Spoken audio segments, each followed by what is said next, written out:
तळपदेचा most awaited चित्रपट बाजी आधीच खूप उत्सुकता वाढवतोय, कारण बऱ्याच दिवसांनी श्रेयस मराठी चित्रपटात भूमिका करतोय आणि त्यातही तो मराठीचा रॉबिनहुड पांडे बनणार आहे। आणि त्याहूनही जास्त उत्सुकता अशी आहे की तो अमृता खानविलकरला घेऊन येतोय या सुपर हिरो मूवी मध्ये, ज्याचा डायरेक्टर आहे निखिल महाजन।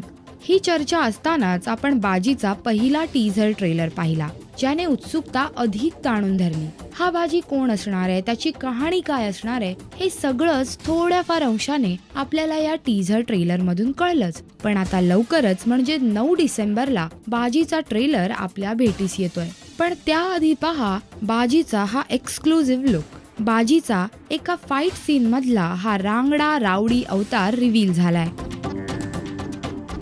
त्यामुळे इतकं तर कळलंय की हा सुपर हिरो सध्या ट्रेंडिंग असणाऱ्या सुपर हिरो मधला एक आहे। तरीही तो वेगळा कसा ठरणार आहे, त्यामध्ये काय खासियत असणार आहे, या सगळ्या गोष्टी कळतील जेव्हा चित्रपटाचा ट्रेलर रिलीज होईल। पण सध्या तुम्ही आम्हाला सांगा की ट्रेलरसाठी तुम्ही किती उत्सुक आहात आणि बाजीच्या ट्रेलरसाठी तसेच इतर अपडेट्ससाठी stay tune with Rajshri Marathi. नमस्कार, मी स्वप्नील जोशी आणि तुम्ही पाहताय राजश्री मराठी।